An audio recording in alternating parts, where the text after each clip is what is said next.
Boa noite, boa noite. Sexta-feira nós sempre trazemos personalidades de destaque na sociedade para compartilhar histórias e conhecimento aqui na nossa mesa poderosa do Poder RS. E hoje quem está aqui comigo é o empresário e jornalista Kleber Benvenu, sócio da empresa Critério, secretário de Comunicação e chefe da Casa Civil no governo Sartori. Em seguida, nós vamos recordar um pouco daquele tempo, mas vamos falar de um tempo atrás do menino Kleber em Casca, sonhando em ser jornalista e empresário, e também dos tempos de agora, obviamente. O Poder RS está no ar com o apoio de Prefeitura de Canoas. Juntos vamos dar a volta por cima. Prefeitura de Gravataí, cidade que segue em transformação e investindo em saúde. Gravataí, a gente vive essa mudança. Hotel Leto Flores da Cunha, lazer e negócios. E Grampal, Associação dos Municípios da Região Metropolitana de Porto Alegre. Juntos melhoramos a sua vida, sempre também na sexta-feira. Sextou, pessoal. Então, Vinhos do Mundo, os melhores rótulos em vinhos espumantes para a sua adega. Bom, Kleber Benvenu, secretário de Comunicação, sócio fundador da Critério, advogado, jornalista. Começamos por onde? Por Casca? Boa noite. Sempre por Casca. Boa noite, Horácio. Alegria de estar aqui contigo, de te reencontrar e também de estar aqui na TV Ubra. Alegria é minha. Eu te queria trazer faz tempo aqui, mas as agendas não permitem. Mas não sei sempre... se eu me encaixo bem nesse teu perfil aí de poder, mas disse que depois que largou a caneta, acabou a tinta, né? Nada, tu é um dos homens mais poderosos do Rio Grande do Sul, porque tu tem o que eu mais gosto de destacar aqui, Kleber, que é o poder das ideias. Então, nem sempre é um cargo que indica o poder que a gente tem, muito menos o dinheiro, mas aqui a gente destaca o poder das ideias e na sexta a gente toma esse cuidado para trazer pessoas inspiradoras. E eu também sempre trato aqui não só das coisas, é uma entrevista homenagem, tá? Essa entrevista de perfil é uma entrevista homenagem, mas eu gosto, daqui a pouco nós vamos falar dos perrengues também, porque depois, Os chiques e os nem tão chiques, porque depois que a nossa carreira foi para um certo, para um certo estágio, que a gente tem o que contar, é muito fácil. Olha que legal lá onde o Kleber chegou, o que ele está fazendo, mas ninguém olha para as agruras, para os empecilhos, para os problemas que tiveram que ser enfrentados e ultrapassados. Eu acho que eles ensinam muito para quem está nos assistindo. Vamos começar por Casca, então. Não sei por que a gente é orgulhoso dessas nossas cidades do interior. Eu falo em Santo Ângelo aqui, a cada 3 frases, 2 eu falo em Santo Ângelo. A gente fica lembrando. Também, tu também fala muito em Casca. Então me diz quem era o menino Kleber lá de Casca, quantos irmãos, sei que tu tem uma família grande, o que fazia o teu pai, a tua mãe. Eu sempre gosto de começar por aí. Porque é isso, né, Horácio? A nossa vertente, a nossa raiz... É isso, vem de lá, Vem do interior do estado, uma família de gringo, de descendente de italiano, e o tipo de educação que a gente levou, não sou eu, boa parte do Rio Grande do Sul, carrega consigo essa matriz cultural de um jeito muito forte. A gente aprendeu a cultivar as tradições, coisa que hoje em dia é meio incomum. Nós fomos educados desse jeito, indo nas festas italianas, vendo a avó fazer polenta, salame, o vô sapateiro, indo na missa, tem tradição, no melhor sentido que isso tem. E isso vai compondo as bases da vida da gente. Claro que não pode deixar os pés atolados no chão e que aí vira um reacionarismo, e um fechamento cultural. Às vezes tem esse perigo também, quando tu não evolui a partir da tua base, mas aquilo que diz de não esquecer de onde a gente veio é bem importante, Agora, na última dia dos finados, a minha esposa tinha um compromisso, eu levei meus 3 filhos para Casca. Sabe o que eu fiz? O tour dos cemitérios. Tour do cemitério. Fiz, levei os 3. Pobrezinhos. E quando eu contei para meus amigos, disseram, tá aí o tarado católico, me enchendo. Mas por que tu fez isso? Adoraram, para saber de onde vieram eles também. Porque, claro, já nasceram aqui em Porto Alegre. Para ir contando as histórias de quem tá lá. Isso, classe média, não tiveram, nunca fui pobre, mas não tiveram os perrengues que eu passei, já chegaram no outro momento da vida, Eu sou 3ª geração de descendente de italiano, caras que vieram de navio, fugido da guerra, foram jogados aí nos morros sem ter nada, Então é uma outra história. Sem ter nada e num lugar inóspito, Completamente, Pior. plantaram em morro, né? E assim a família da minha esposa. Aí fui levando eles, aí cada avô, o bisavô morto, fui contando a história, levei minha mãe junto, na família da minha esposa, os avós. E claro, entraram completamente naquela história, o cemitério virou um adorno, né? E uma explicação espiritual. Então, e foi lindo, adoraram, lembro até hoje. Mas pelo menos foi durante o dia e não à noite. Foi direitinho. Senão ia ser meio macabro, né? Sem nada disso. Mas é isso, Horácio. Eu já fiz muito isso lá em Santo Ângelo, viu? Ó, eu de novo falando de Santo Ângelo, né? Porque aí tu vai no cemitério da cidade e tu tem a história do município no tá cemitério. Tudo ali, E aí tu conta lá os maiores túmulos. Ah, esse aqui foi prefeito, esse aqui foi deputado, essa aqui é família tal. É uma boa visita. Não fiz com o Pedro ainda, eu vou pensar nisso. E do pó viemos e para o pó voltaremos, né? Então, eu também nunca enxerguei a morte desse jeito macabro, sinceramente. Acho que ela, para mim, tem um sentido transcendente, né? Claro. Para quem acredita na vida eterna, a morte realmente é uma passagem. É uma passagem, né?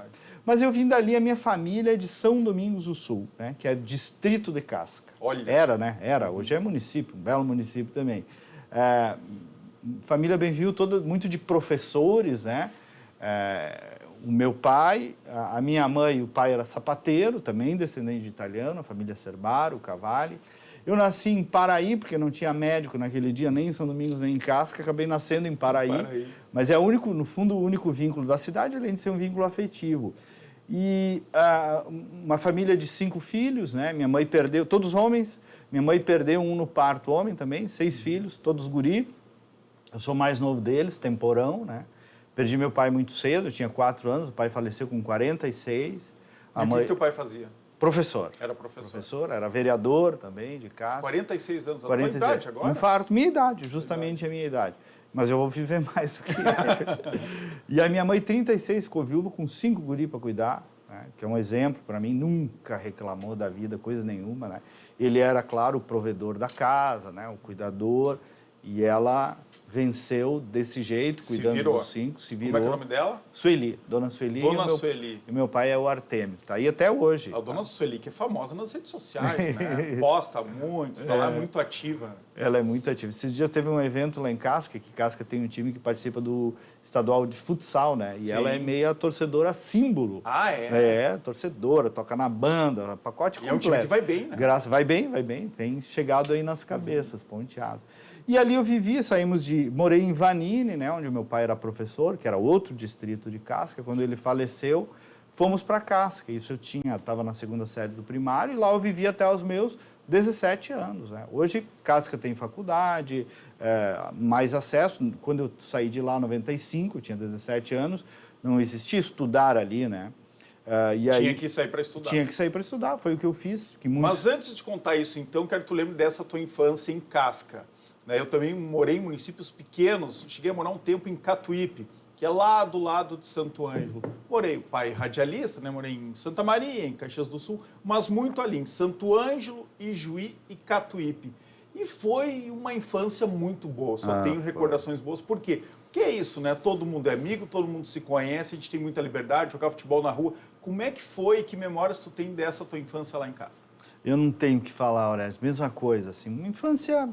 Uma família afetiva, com seus problemas, suas contradições, seu desafio, mas um ambiente seguro, afetivo, né? Mesmo, um monte de irmãos, imagina? 4 mesmo na ausência do pai, rodeado de tios, minha mãe, amizades sadias, né? Apanhou muito dos irmãos, já que era o temporão? Não, porque o meu mais... Tu era o protegido? Também não sei se fui protegido, a mãe era dura na queda, assim, não... Eles dizem que eu fui mais protegido. É que eu também vivi em outro tempo em relação a eles, porque o meu irmão mais próximo tem 10 anos a mais que eu. Sim. Então tem irmãos com mais de 60 anos. É outra geração. É outra geração, então nunca... foi o caçulinha da família. Fui o caçulinha, com certeza, com certeza. Então vivi num ambiente saudável, uma cidade agradável, então... Eu realmente não tenho muito o que reclamar de Deus. Fez essas coisas, de brincar, de carrinho de goma, jogar futebol.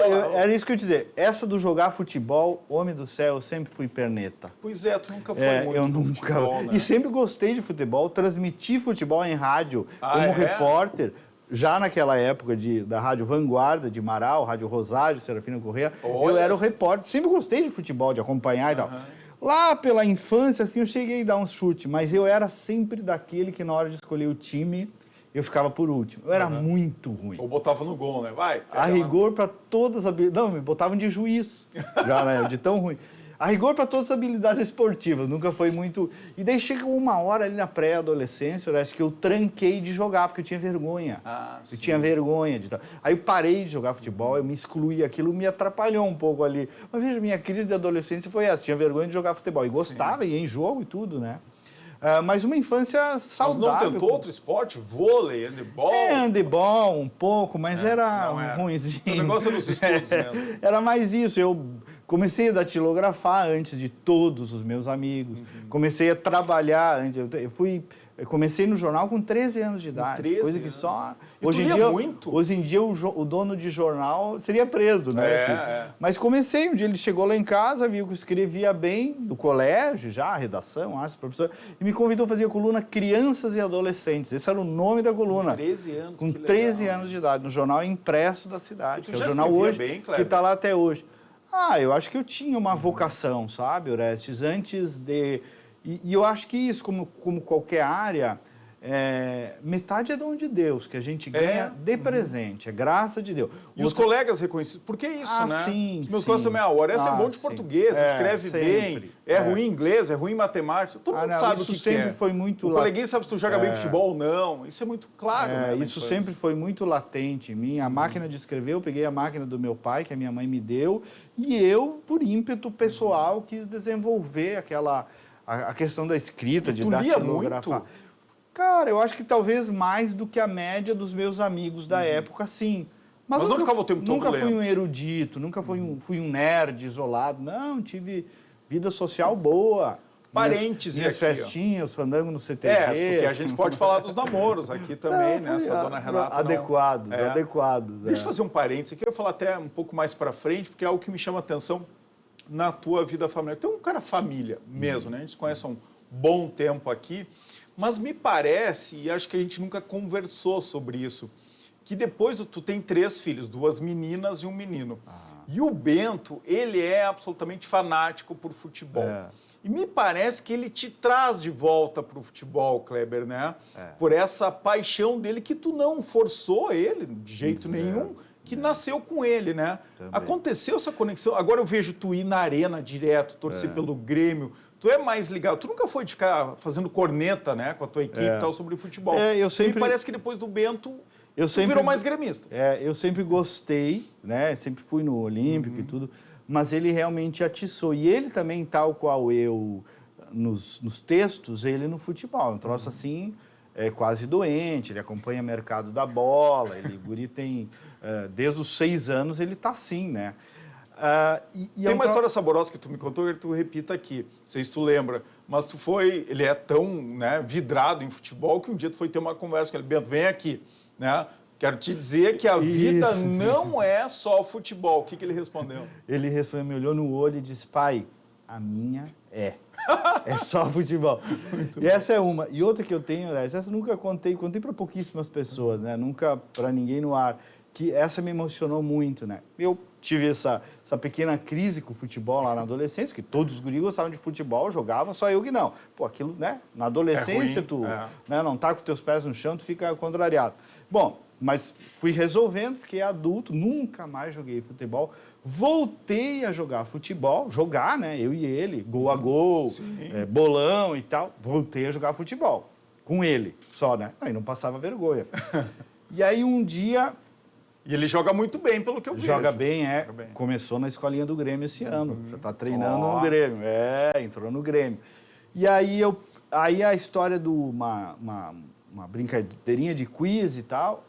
Aí eu perguntei para ele, todo mundo estava dizendo qual é o teu principal, coisa que tu mais gosta de fazer, o teu principal programa. E aí ele olhou e disse, jogar bola com o meu pai. Olha só. Aquilo de, puta, Deus é incrível, porque é a coisa que eu menos sei fazer. Olha que interessante isso. A coisa que eu pior faço, jogar bola. Sou uma merda jogando bola. E para o meu filho, aquilo era a melhor coisa dele. Jogar bola comigo. Claro. Então eu digo, nossa, aquilo deu uma pirueta afetiva na minha cabeça, do poder do ser humano, do que é a entrega de um pai para um filho, que às vezes está longe da minha eventual erudição, dos meus livros, dos meus textos e tal. Aquilo me chocou bastante, assim. A Isabel, baita lição, né? Baita lição. Gostar, o que ele mais gosta, veja, é o que eu menos sei fazer. Por isso que eu lembrei, né, que Jesus escolheu lá de seus apóstolos, eram os pedreiros, eram os, né, não eram os fariseus, os sábios, não. Eram pessoas simples. Eram pessoas simples. E já a Isabela, né, essa sorte que eu nunca te contei, que é a mais velha, sabe do que ela gosta? Política. Olha só. Essa veio. É mesmo. Política, jornalismo, me manda umas coisas. Ah, tal professor disse tal coisa, professor de história, pai. Ó, tá ligado. Tá patrulhando. Viu só? E também nunca, embora isso seja mais latente em mim, nunca doutrinei, nem a Renata, né? Nunca catequizamos, nada disso. Ela vê as coisas acontecerem e ela tem isso muito, muito desperto, assim. É por isso, Kleber, que aqui no Poder RS, primeiro que essa característica de trabalhar cedo, antes dos 15 anos, olha, 90% dos entrevistados sexta-feira aqui falam isso. É mesmo, mas é de uma outra geração. Como a entrevista homenagem, a pessoa tem que ter algum currículo para estar sentada aqui na sexta-feira. E a maioria, mas a grande maioria diz isso. Eu comecei a trabalhar muito cedo, né? Lá com 6, 7, 8... Em geral com a família, né? Ajudando-nos a fazer de casa. Mas tá lidando, É isso. Agora, dos filhos é muito isso, né? O Pedro também, já uma ou duas vezes. O que tu mais gosta? Pai, eu gosto de olhar a série contigo. Eu gosto de andar de carro contigo. Eles gostam de fazer coisas com a gente. E não importa se a gente é bom ou não. Isso é o melhor, né? Eles gostam de estar com a gente. Então, esse afeto de estar presente. Agora, estar presente não é fácil para quem tem a vida muito atribulada. E aí eu queria, quando é que tu sai de casca, vai estudar? E por que tu escolhe o jornalismo ou o direito? Tu acabou fazendo os dois, né? Tu é advogado e é jornalista. Mas antes é jornalista. Por quê? Porque tu teve aquela experiência lá no Jornal de Casca, tu sempre quis. O que tu queria ser quando tu era criança? Quando eu era criança, eu queria ser jornalista. Jornalista. Olha só. Imitava o William Bonner, apresentando o jornal, sempre foi isso. Mais perto da adolescência, algumas influências de amizade, um pouco da família, com aquela coisa da concurso público, carreira e tal, veio a leva para eu fazer direito. E aí eu fiquei na dúvida entre o direito e o jornalismo. E aí pensei, vou fazer direito, o vestibular, que é mais difícil, se eu passar... E foi o que aconteceu. Passei na Unicinos. Então tu fez direito primeiro? Fiz o direito primeiro. Ah, sim. O jornalismo veio depois na Famecos. Então tu fez direito primeiro? Fiz direito primeiro, inclusive. E aí fiz direito, com bom desempenho. Segurança, né? Pensando na segurança. Isso. E aquilo, né? Pode fazer 200 concursos públicos. É isso. Minha mãe é advogada, sempre dizia, vai, faz direito, depois tu escolhe o que tu vai fazer. No fundo, os pais, querem eles ficar tranquilos, né? Que a gente faça um concurso público... E aí cursei, gostei, não me arrependo 0%, porque é uma bagagem que eu carrego até hoje. Eu gosto de estudar direito, eu gosto de observar. Eu me especializei muito na filosofia do direito constitucional, desses temas mais correlatos com o jornalismo e com a política. É uma bagagem interessantíssima. Fiz a Escola Superior da Magistratura e a Escola Superior do Ministério Público. E aí, Orestes, eu fui... Correu o risco de ser juiz de direito ou promotor. Ia te contar, fui selecionado para ser, os melhores alunos da Júris ali eram selecionados para ser juiz leigo, juiz de pequenas causas, porque eu fui selecionado e tive uma experiência de 2 anos para ser como juiz de pequenas causas no Foro da Restinga, com o doutor Tasso. Que experiência, hein? Experiência maravilhosa de vida. 2 anos vivendo aquela comunidade maravilhosa, com as suas contradições, as suas fortalezas, as suas belezas, os seus horrores, né? Uma comunidade popular de Porto Alegre, experiência maravilhosa, tem um carinho gigante pela Restinga. É uma sociedade complexa a Restinga. Isso. Tem tudo ali. E às vezes fruto de um olhar preconceituoso também, um pouco segregada, né? De uma visão segregada de urbanismo, que já está ultrapassada, enfim, um universo bonito demais lá, e gente de muito valor. Mas ali, Orestes, eu tive certeza nos 2 anos como juiz, porque a rigor é atividade jurisdicional completa, só que com causa de valor menor, Claro. que é tu exerce a jurisdição, né? Claro que vai para o juiz de carreira, que vai validar a tua sentença, mas tu exerce, coordena a audiência, faz despacho, dá sentença, tudo. E ali eu tive certeza que não era aquilo que eu queria. Ah, interessante. Tive absoluta certeza que... Por quê? Porque, Orestes, ao mesmo tempo, eu já estava publicando artigos na Zero Hora, no Correio Rio Grandense de então e tal. E o direito, o que eu vou dizer aqui não me encarem a mal, assim, mas o direito tem um viés de abordagem mais técnico, no fundo, né? Porque tu fica um juiz aprisionado, aspas para esse aprisionado, aos ditames da lei, dos regramentos, das regras processuais, das normativas em vigor, um pouco É uma atividade hermética. mais Trata hermética. de uma coisa. O jornalismo tem a beleza da liberdade de pensamento, da liberdade de... Não que tu não possa exercer isso no direito, então não me confundo. Mas no jornalismo tu tem essa amplitude crítica e criativa muito maior.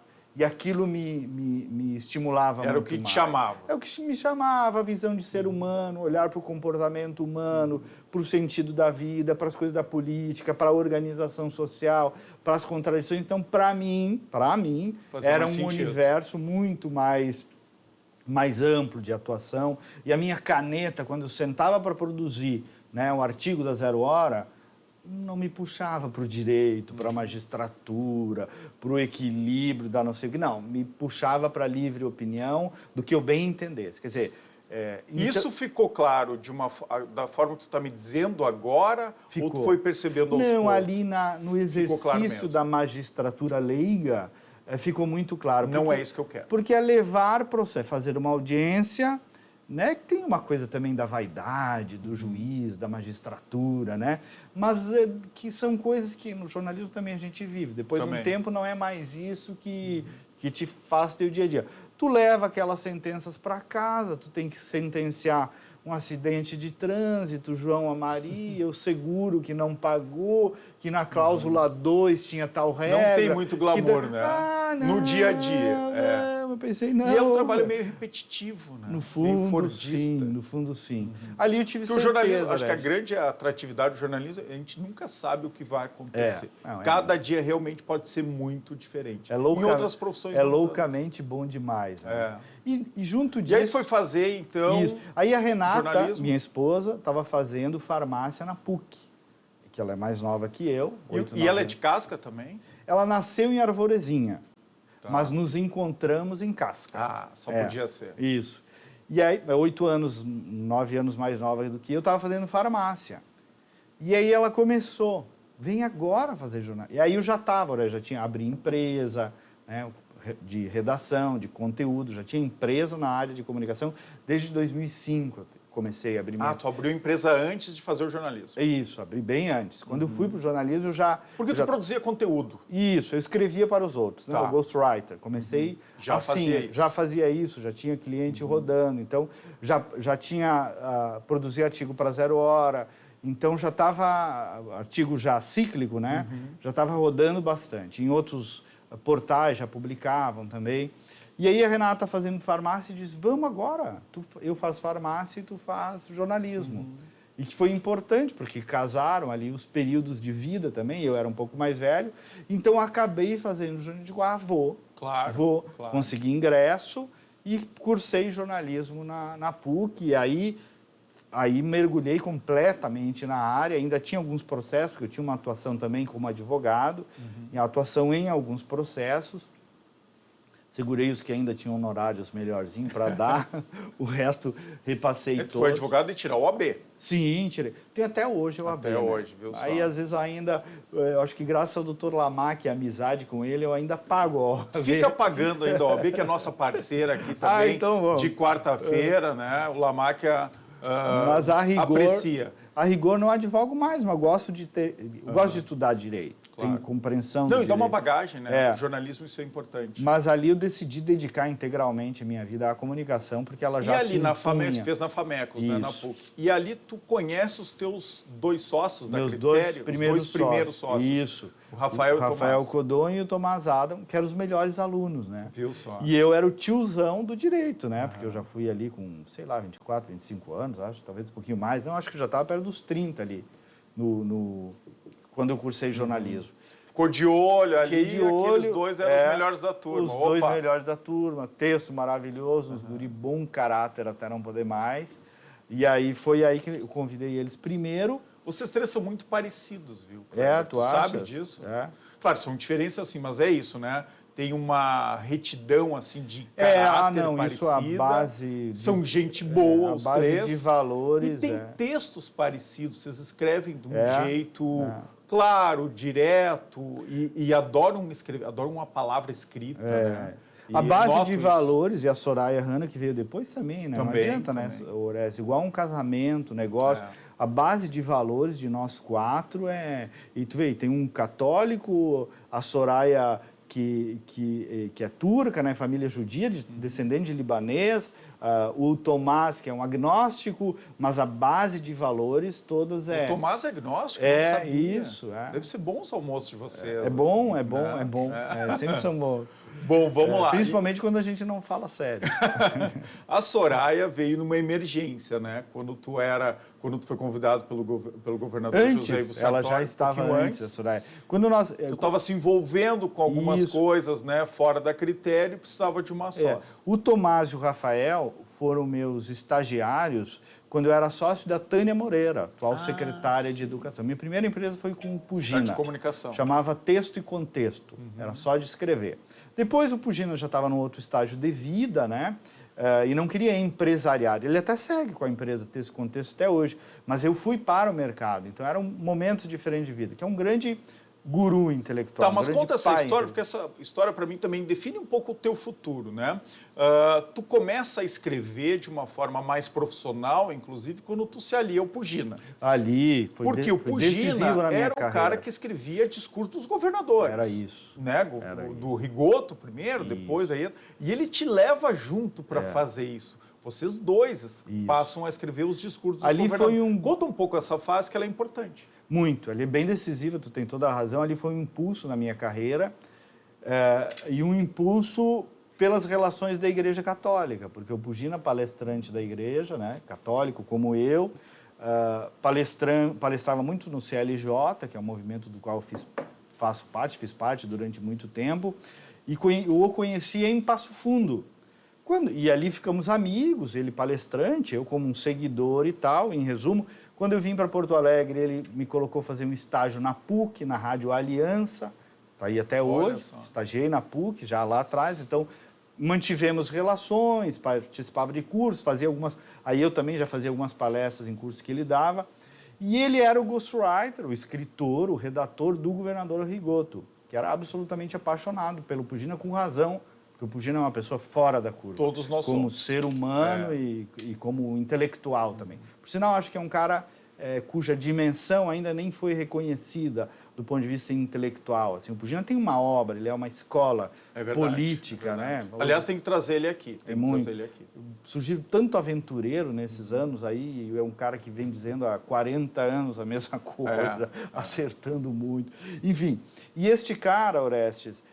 o Rigoto não deixava ele tirar férias, de tanto que gostava dele. E aí, um dia ele me chamou e disse, Kleber, vem me ajudar no palácio, porque eu preciso tirar férias. O Pugina gosta de viajar com a dona Marisa, sua esposa. E ele pediu para o Rigoto, nem pensar, não pode sair do meu lado e tal. E olha que interessante, aí eu comecei a produzir artigos e discursos para o governador, e o Pugina levava para o Rigoto despachava todos os discursos. Ele brifava, tinha audiência para brifar e depois para aprovar cada um dos discursos. Porque ele brifava, eram as ideias dele, né? Sim. E aí o Pugina levava textos feitos por mim, deixava o Rigoto ler. O Rigoto gostava, muito bom, gostei. Então, governador, esse é daquele gurizinho que está ali no porão, que eu estou lhe dizendo, que ele fica um mês com o senhor e tal. E aí foi um artigo, e o Rigoto, é dele mesmo. Até que chegou o dia que eu conheci o governador, o Pugina me levou. Esse é o gurizinho, eu tinha 22, 23 anos, 24. Esse é o gurizinho que está ali e tal. Só. E assim, então, mentindo para o governador, foi que eu passei. Aí deixou o Pugina tirar férias. E aí, Orestes, fiquei um mês cuidando do governador. Foi uma experiência assim, maluca para um gurizinho que veio de casca, 20 e poucos anos, atendendo um governador do estado, numa atividade que ainda é pouco mapeada, né? Mas é interessante na história toda da política, né? Não só da política, do mundo empresarial também, né? O escritor fantasma. Sempre que tem alguém que fazia isso. Né? Que eu digo, né? O conteúdo é do cara, né? Que diz, o fulano escreveu. Sentou para escrever, mas não é o meu. Se fosse meu texto, ia ser diferente. Organizou as ideias. Organiza as ideias, dá algum valor, melhora a comunicação daquilo, mas as ideias são dele. Por isso eventualmente cria algumas frases de impacto com as ideias do cara. Por isso que tem que ser discreto, fantasma mesmo, porque tem que saber o teu papel ali, que é de alguém que tem que ter uma descrição. E o governador Rigoto teve comigo, né, um papel belíssimo de valorizar, de aprender muito. Desde então, Orestes, eu já conheci o cotidiano do poder, porque realmente essa posição, tu tá todo dia lidando no gabinete do governador. Ela não tem outra interface, não tem intermediário, não tem secretário de Estado. É direto. Tem que ser direto, senão não funciona. Tem que brifar aqui e tem que despachar ali sem ninguém. E aí foi um aprendizado. E tratar com o humor, né? E com o temperamento desses homens que, para mim, são sempre seres especiais. São. Né? Eles não é à toa que chegam lá. Eles têm que ser muito diferentes, né, Kleber? Porque para te enfrentar aquilo de 12, 14, 16 horas de trabalho, que todos fazem isso. Todos enfrentam essa jornada. E mais, ninguém dorme, né? Se a gente não dorme direito, né, com os nossos pequenos compromissos, imagina de conduzir um Estado. E não é fácil, né? Tem que coordenar isso, tem que saber se adaptar. E eu acho que tu fez sempre muito bem, assim como a Pugina. Realmente, assim, depois de um tempo eu fiquei sabendo, né, que os textos eram teus. Depois acaba... E do Pugina. Aí que foi. Mas assim, ninguém percebe, né? O mercado ficou sabendo, acaba que fica sabendo mesmo, e ali abri minha empresa ali, porque percebi... E vocês ficaram amigos agências, pessoais, né? Muito, Pugina... E depois teve o governador Ieda Cruzes, que vocês fizeram a mesma coisa. Mesma então, se uma outra governadora, nada a ver com o anterior... E foram adversários, né, na eleição. E aí continuou, como é que foi isso, essa experiência? A Ieda também fazia isso? Tinha reuniões para brifar e aprovava depois? Menos. A governadora Ieda era uma relação mais digital, mas ela recebia os discursos e artigos no e-mail pessoal dela, nos rebrifava dali, despachava, às vezes, a agenda dali, então era uma relação... Ela fazia isso em casa de noite. Às vezes nos chamava no palácio, mas também, tu vê, escrever para uma mulher, um outro perfil, um outro governo, tendo sido adversária do Rigoto, o que significa uma compreensão tanto dele quanto dela sobre o nosso papel, o trabalho que a gente fazia, o grau, Orestes, de descrição e de sigilo que precisa ter num posto como esse, porque... O entorno do gabinete, tu sabe disso, te dá acesso a muitas informações privilegiadas. Se tu não souber ter postura e ter cuidado com isso, né, perde todo o sentido. E foi uma experiência também com ela maravilhosa, de uma amizade que também dura até hoje, quanto com o Rigoto, quanto a Ieda viraram clientes depois da empresa. E uma experiência excelente também de atender uma mulher, de escrever para uma mulher, né, um governo com um viés diferente também, foi uma bela experiência. Tu sempre diz uma frase que eu repito, né, que é o assessor de comunicação, aí não importa ser secretário tal, ou quem escrevia os discursos, né, ele tem um acesso aos governadores, vamos falar disso, e pode ser dos prefeitos também. A gente não bate na porta, né? Então o jornalista lá, independente da função, mais próximo a uma autoridade, ele é o único da equipe que tem o direito de entrar na sala de um prefeito, de um governador ou do presidente da República, sem bater na porta. Porque pode ser algo muito urgente, ele tem que falar ali no ouvido. Né? Então, esse poder, que é um poder também, tem que ser usado com muita sabedoria, muita especialmente adequação, com discrição. Sem dúvida. Não pode usar à toa, né? Não pode entrar a qualquer hora também, só porque pode. Não pode banalizar, não pode dar carteiraço. Muita gente se perde com isso, né, Orestes? Aquela velha história, dá o poder e conheça as pessoas. Isso. É isso, né? Já que nós estamos falando de poder, vamos fazer o seguinte, vamos tomar uma água, vamos fazer um break aqui e a gente vira um pouquinho e aí vai para a virada também, eu acho que tem da tua carreira e a virada empresarial, porque aí tu vira. Então tu estava lá no bastidor, quietinho, mais de discreto possível, andando quase como um fantasma pelo Palácio Piratini, né, as ideias indo para fora, mas aí tu assume um protagonismo que nunca é fácil para gente que não é formado para isso, né? A gente não é formado para ser gestor numa faculdade de comunicação e muito menos para ter evidência, né? Para ser o protagonista das histórias. A gente é formado para contar histórias. E aí tu assume uma secretaria de comunicação e dá tão certo que vira chefe da Casa Civil, num caso raro, né, aqui no Rio Grande do Sul. E eu quero muito falar sobre isso, porque a gente está contando a tua história, e aí nós vamos falar da Critério, porque a Critério se transforma de uma empresa, né, de 1 ou 2 sócios, dos sócios amigos de faculdade, né, com uma colega que vem, talvez da maior empresa de reputação, né, hoje que a gente tem no Rio Grande do Sul, ou pelo menos uma das maiores. Então tem um sucesso na vida pública, tem um sucesso na vida empresarial, sem falar no maior sucesso que tu tem, que é o familiar, né, da tua vida familiar, que tu consegue cuidar muito bem. Então olha só, vamos fazer um rápido intervalo para a Prefeitura de Canoas, juntos vamos dar a volta por cima. Prefeitura de Gravataí, cidade que segue em transformação, investindo em saúde. Gravataí, a gente vive essa mudança. Hotel Leto Flores da Cunha, lazer e negócios. Lazer no final de semana, negócios durante a semana. Vinhos do Mundo, que tem mais de 1000 rótulos em espumantes e vinhos para a sua adega. E Grampal, sempre aqui apoiando na sexta-feira, né, a história desses grandes homens e mulheres poderosos do Rio Grande do Sul. Associação dos Municípios da Região Metropolitana de Porto Alegre. Juntos melhoramos a sua vida. Já voltamos.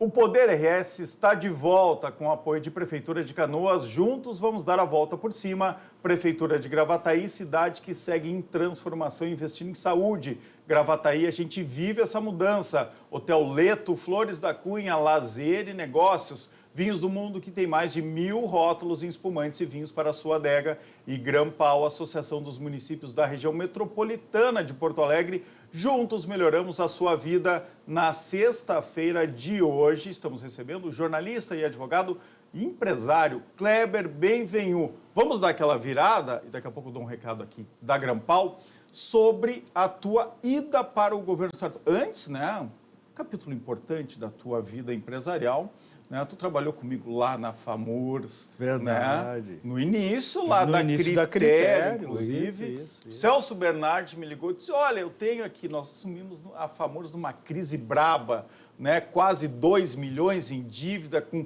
metade da dívida era com a imprensa, né? E aí o presidente Valdir Andres, né, eterno prefeito lá de Santo Ângelo, me convocou, eu estava começando minha empresa também. Disse, não, segurem um pouquinho, vem me ajudar aqui uns 3 meses na FAMURS. E aí o Celso Bernardi disse, olha, eu tenho alguém que pode te ajudar muito nessa empreitada aí, porque era eu e 2 estagiários na FAMURS, o Maurício e a Débora. Foi uma bela entrega. E aí tu veio com os teus 2 jovens sócios, eu disse, Kleber, tudo bem, vamos lá, mas tu tem que estar presente em todas as reuniões. Depois de 2 ou 3 meses, eu só queria falar com os guris, né? Já era a mesma coisa. Melhores do que eu. Não, era a mesma coisa, né? E a gente se afinou muito bem lá na FAMURS, vocês fazem parte daquela história. E eu que fui para ficar 90 dias, né, acabei ficando 1 ano e depois fiquei mais com outro presidente, ia emplacar o 3º e tu me chamou para ir para o governo do Estado. Mas conta essa história de como é que tu virou secretário de comunicação do governador José Ivo Sartori, porque todo mundo imagina que é o seguinte, quem é que vira o secretário de comunicação? Em geral, quem fez a campanha.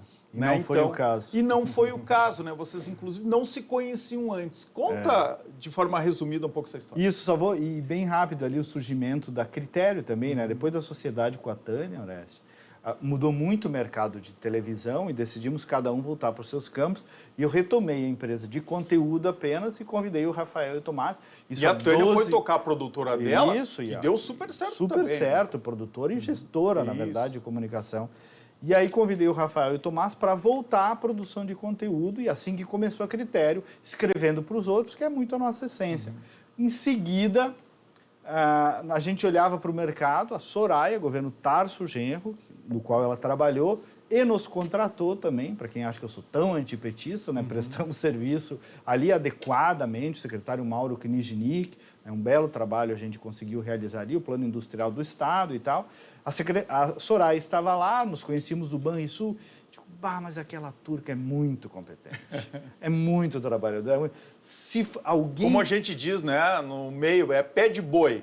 Trabalha bem demais, inteligente, valores. Se fosse para ter alguém como sócia, seria eu e os meninos dizíamos, que também conhecemos. Porque a gente não fazia assessoria de imprensa, Orestes. A gente só gerava conteúdo e entregava para as assessorias.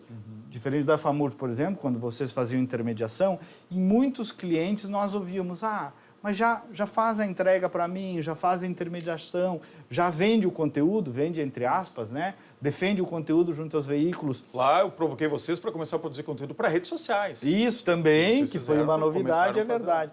E aí a Soraya, então, eis que um dia pede um café e diz, olha, acho que já venci minha experiência de governo, ela estava com o segundo filho já, e vou querer ficar mais low profile, chegou um projeto meu aqui do Banrisul, vou pedir para sair do governo, vou cuidar dos meus filhos e tal, só que eu não posso fazer sozinha, vamos fazer juntos. Bom, em resumo, 2, 3 meses ela virou sócia, o que deu uma outra configuração para a empresa, porque trouxe, além de todo esse acúmulo em assessoria de imprensa, gestão de crise, reputação, também o olhar feminino, evidentemente, e desde então a gente vem navegando junto a essa combinação. E a Soraya, ela, claro, tem valores parecidos com vocês, mas ela é diferente de vocês três. Vocês são mais tranquilos e calmos, né? Calmos. Beleza, vamos lá, vamos tocando. A Soraya não tem essa, ela é né? maestra. Ela diz, não, vamos devagar. Não tem vamos devagar com a Soraya, né? Ela está sempre buscando algo a mais, uma novidade. Eu acho que ela provoca muito vocês. Eles até fazem uma maldade muito ruim lá contra mim, que diz que quem trabalha é ela mesma. Não é eu faço relacionamento e ela, mas não é bem verdade. Até porque relacionamento é um baita trabalho. Também, obrigado. Mas, enfim, a gente distribuiu hoje, achou bem os papéis, o que é um equilíbrio sempre difícil, né? E a gente procura também abrir novos postos de liderança. Hoje a Critério tem quase 40 pessoas, né? Nós somos 38, 39 pessoas. Um escritório em São Paulo, em Florianópolis, mais o de Porto Alegre. Então, mas isso tu nem me perguntou sobre o governo, na verdade estou desviando a rota aqui. Não, mas também é para falar da Critério. O governo Sartori, o que aconteceu? A Critério faz campanhas eleitorais, a gente monta um time paralelo e atende. Aquela especificamente, eu atendi um cliente em Minas Gerais, a Falcone, presencial, né? E aquela campanha eu não fiz, não trabalhei em nenhuma campanha eleitoral, justo naquela, de governador. Passada a eleição, estou na Rádio Gaúcha com o Daniel Escola, acompanhando um cliente privado, o Daniel Escola me diz assim, e aí, Kleber, vai ser secretário de Estado, então? Eu disse, não, Daniel, nem conheço o governador. Nem dei bola, achei que estava enganado, mas foi a primeira pessoa a me falar, foi ele lá dentro do estúdio. Estava bem informado. Era em novembro, depois da eleição. Estava bem informado. O gringo tinha ligado para ele, para saber quem eu era. Saí, cheguei no carro por mensagem interna do Facebook, o Gustavo Mota, que tinha feito o rádio do governador, disse, bem-vindo, nunca perca a tua humildade, continue sendo... Aí eu já comecei a conhecer esse troço estranho. Eu não tinha feito, Orestes, absolutamente nenhum movimento. Jamais tinha me passado pela cabeça. E ninguém tinha falado contigo. E ninguém tinha falado comigo. Mas, de fato, 2 dias depois, seu Carlos Búrigo, braço direito do governador Sartori, me chama e diz, olha, Kleber, o governador não vai dar a Secretaria de Comunicação para os partidos. Ele pediu também alguém com um perfil mais jovem e nós consultamos quem nos atendeu na campanha, né, para que desse 2 ou 3 nomes, nos deram 3 nomes, o governador levantou informações e decidiu falar contigo. Eu fiquei absolutamente chocado, né, entendeu? E a empresa estava... Mas isso é um pouco normal, né, Kleber? Porque quando um político toma uma decisão de chamar alguém, o que ele faz antes quando não conhece? Ele busca informações. Já tinha ele busca informações. E essas pessoas ficam sabendo antes e já trabalham aquilo como uma realidade, que poderia não ter acontecido, né? Mas era algo que estava ali nos caminhos do governador. Tá. E ele te chama. E aí me chama, e aí a minha empresa, num momento crescendo, eu tinha um papel ainda mais protagonista na época, a gente já estava ascendendo, isso foi em 2015, né? E aí o Búrigo é o primeiro que me convida e diz, Kleber, só vai sentar com o governador com um pré-aceite, né? Não vai dizer não lá, e tá certo, né? E aí, pá, tem que ir até amanhã me dar a resposta e tal. Uma vez tu usou isso comigo na Fundação Piratini. Não, aí a gente aprende, né? Isso é outra história. Depois usa. E aí daí eu ia sair de férias com a minha família para o Nordeste no dia seguinte, babá. Em resumo, Horácio disse não. Disse não? Disse não. Pro Búrigo? Pro Búrigo. Porque, pensei, não tá na minha, eu já tinha pensado. Não, e a Criteiro ali estava começando a decolar. Já estava com uma solidez bacana. Já tinha vários clientes. Isso, era complicado. Eu saí, achei que os clientes não iam compreender. Tá, e aí? E aí, disse não. Tirou férias. E aí, não, antes de sair, disse não de manhã, começo da tarde, ele me liga e diz, Kleber, falei com o governador aqui, tira essas tuas férias aí, pensa lá. Aí ele me deu um respiro. Que bom. Cara, aí cheguei... Visão do gringo, hein? Visão do gringo. Pisei na areia de Maragogi e comecei a ligar para uns clientes. Pô, deixa eu pensar nesse negócio, falar melhor com a Renata. A Renata sempre me deu apoio. Se tu achar que pode, papapá. Um dos que eu liguei, Francisco Turra, que era da área de proteína animal, a BPA, nosso cliente até hoje, foi ministro de Estado. Claro. Aí ele me disse, Kleber, ninguém vai tirar isso de ti. Vale mais do que uma faculdade.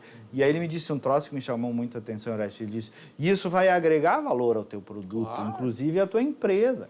Se tu organiza, teus clientes vão ficar orgulhosos de ti. Aí aquilo, pô, será possível?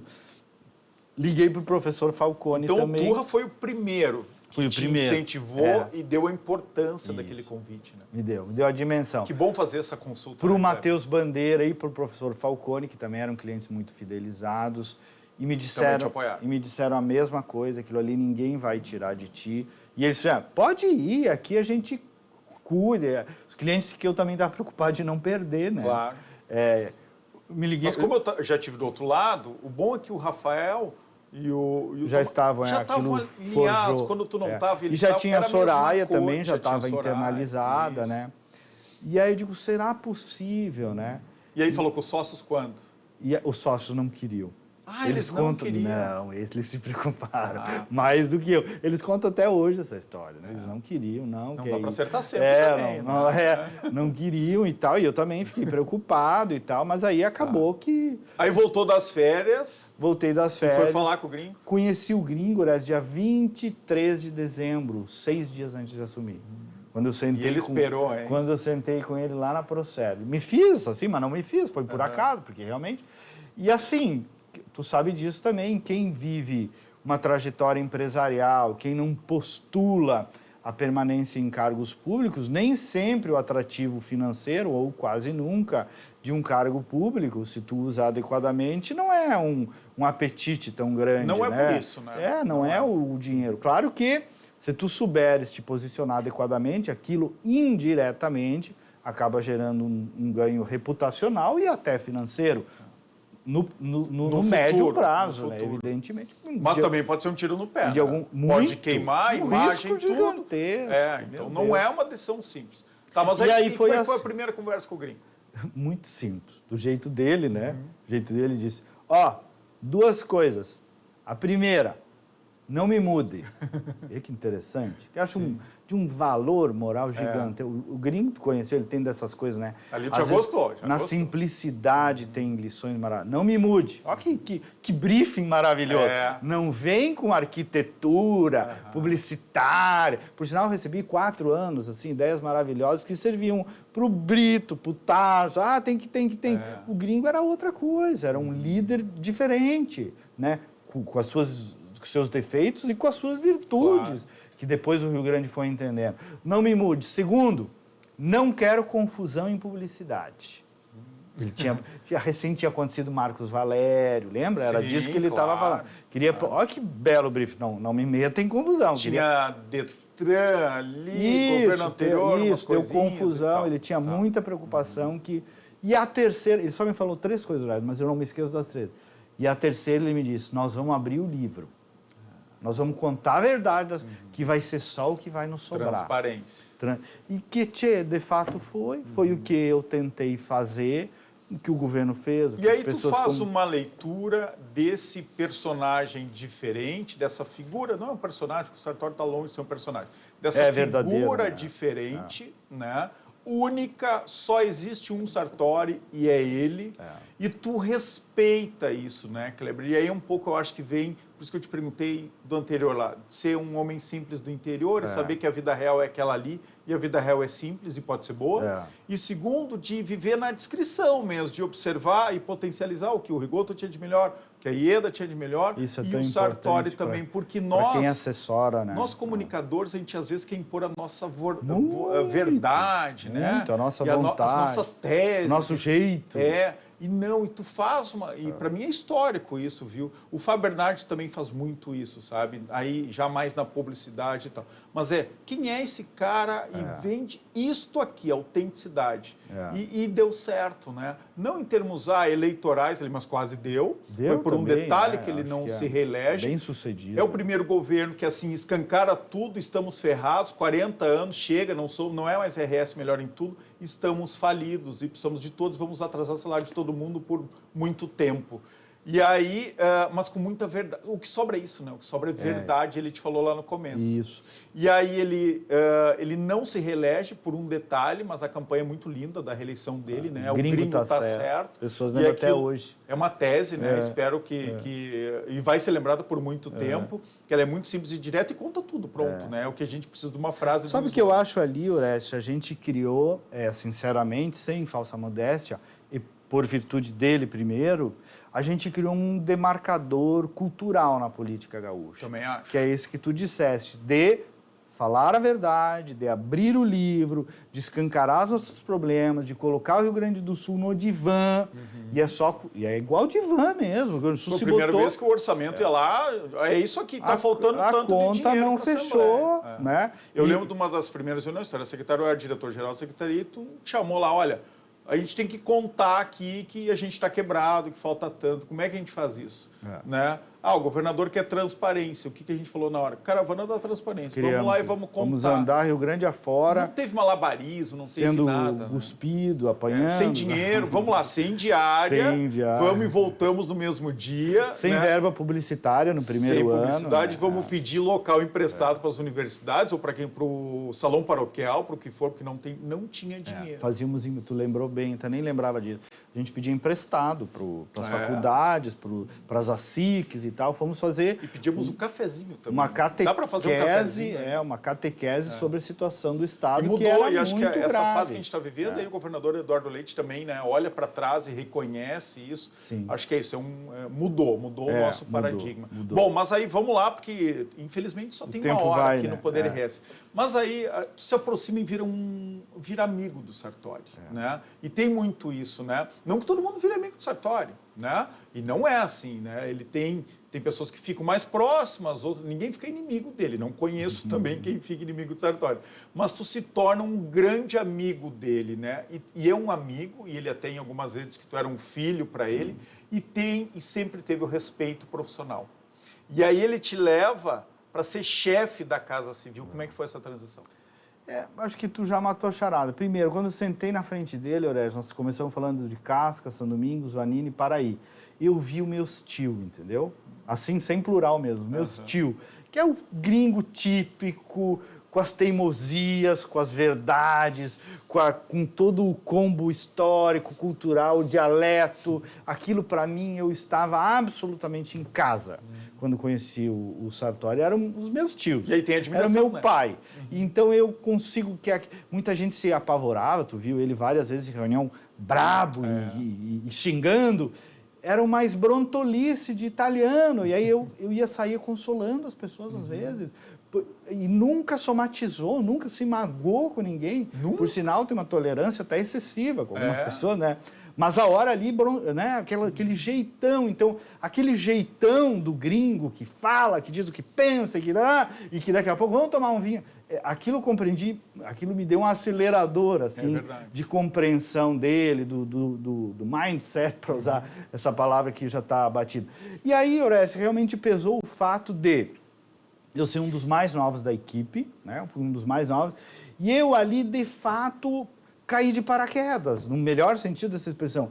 Eu não devia lealdade a ninguém, a não ser absolutamente a ele, a minha própria reputação e ao Rio Grande. Então, cara, eu procurei fazer o quê? E tem uma característica essencial que tu tá esquecendo porque tu é muito humilde.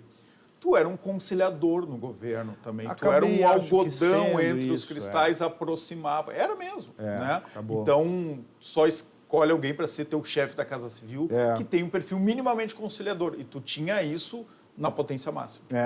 E aí, quando começou as trocas de governo, de transição para quem fosse ser candidato e tal, ideia completamente dele. Um dia ele chegou, tinha uma reunião da Casa Civil, e o meu despacho, terminou meu despacho e depois era a Casa Civil. E aí eu fui levantar, ele disse, fica aí. Vai aonde? Cabeção, às vezes ele me chamava. Eu digo, não, governador, fica aí. E aí, sabe que naquilo ali, já na hora, porque aí a gente vai se conhecendo, né? Eu achei, esse gringo tá aprontando. Eu já matei a charada ali. Mas achei que era demais, não podia. E, de fato, ele me pediu para ficar olhando. Saiu a Casa Civil, aí eu ia sair junto. Ele disse, fica aí. De pé, com o glamour do Sartori, ele me disse assim, ó, isso aí vai sobrar para ti. Vai sobrar para ti. É demais, né? Um convite desse. Foi isso, de pé. Lá. O que, Gwendolyn? Casa Civil. Vai estudando, vê como é que é, ó.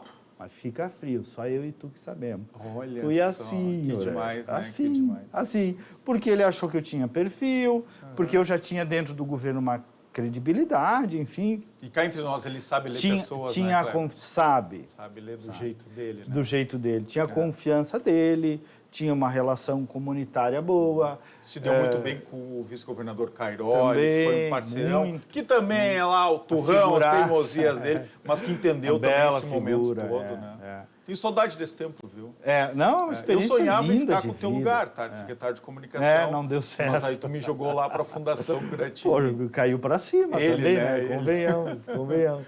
Kleber, e a acabou Casa Civil é uma experiência, infelizmente. Foi uma experiência maravilhosa. Foi, né? Olha, eu te agradeço por ter contribuído esse tempo todo. Imagina, também. Eu que agradeço pela oportunidade. É isso, oportunidade quase sempre uma vez. Grandes oportunidades é uma vez na vida. É verdade. E eu sempre, quando preciso de conselhos profissionais e às vezes pessoais, eu te consulto, né? Como tu faz com algumas pessoas, eu também faço contigo. Porque essa visão de fora é de amigo, né? Que às vezes diz, não, por aqui não, tu tá errado. Isso é o que a gente precisa ter na vida, né? Obrigado por ter vindo aqui. Eu que agradeço. Mesmo, e tu vai ter que voltar, porque a gente contou uma pequena parte da tua história, tem ainda uma parte bem importante da Critério.